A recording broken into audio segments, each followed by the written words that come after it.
नमस्कार मित्रांनो, मराठा आरक्षणासाठी मागास असले आहे का नाही मराठा ह्याचं सर्वेक्षण शिक्षकामार्फत गावागावामध्ये करण्यात येत आहे।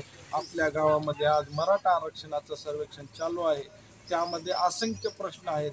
कौटुंबिक माहिती, मूलभूत माहिती, आर्थिक माहिती आणि कर्ज घेतलेलं आहे का नाही, कुटुंब कशा पद्धतीने राहतं, विभक्त राहतं का संयुक्त राहतं, किती लेकरं आहेत, त्यामध्ये लेकरांचं शिक्षण काय झालेलं आहे, शैक्षणिक काही सवलत मिळते का, त्याबद्दल पण भरपूर आहे। तुमचं घर कशा प्रकारचं बांधलेलं आहे, घराला रोड आहे का नाही, गावात तुमचं घर किती ह्याच्यामध्ये विभागलेलं आहे एरियामध्ये, असं भरपूर असंख्य प्रश्न। तुमचा व्यवसाय काय आहे, शेतीपूरक व्यवसाय जोडधंदा काही आहे का नाही, आर्थिक परिस्थिती कशी आहे, कर्ज काही घेतलेलं आहे का नाही, असे असंख्य प्रश्न त्या सर्वेक्षणमध्ये समाजासाठी विचारले जात आहे। तरी तुम्ही त्यांचं चांगल्या प्रकारे उत्तर देऊन शिक्षकाला मदत करावी। मराठा आरक्षणाचा आपला जो हा प्रश्न आहे तो प्रश्न निकाली काढण्यासाठी मदत करावी ही नम्र विनंती।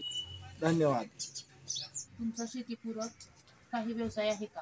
हो नाही। व्यवसाय मजुरी शेतीला पूरक नाही शेतीला पूरक नाही।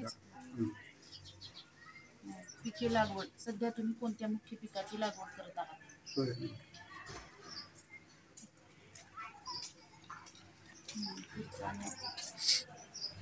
गेल्या 15 वर्षात तुम्ही कृषी कर्ज घेतले होते किंवा आहे का?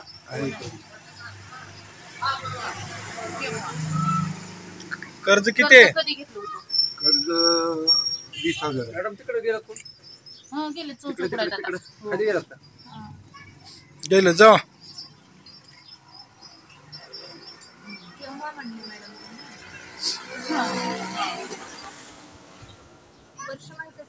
हा कधी घेतलंय, कोणत्या इसवी सणात? म्हणजे आता ते दरवर्षी चालू बाकी होते कर्ज किती आहे ती सांगा। नाही किती नाही, किती नंतर आहे, केव्हा कधी घेतलंय? आताच ह्या वर्षी घेतलेला आहे। या वर्षी नाही, हे माग 10-20 वर्ष झालाय। बरोबर, मग तेच सांगा। 10-20 म्हणजे सोसायटीचं कर्ज आहे। सोसायटी शेतावरच लिहायचं फिटतंय येतंय म्हणजे असं 5 वर्ष खाली लिहा। 2019 करू का? 2019। मराठा आरक्षणासाठी सर्वेक्षण सुरू आहे। सर्वांनी या प्रश्नाची उत्तरं द्यावे।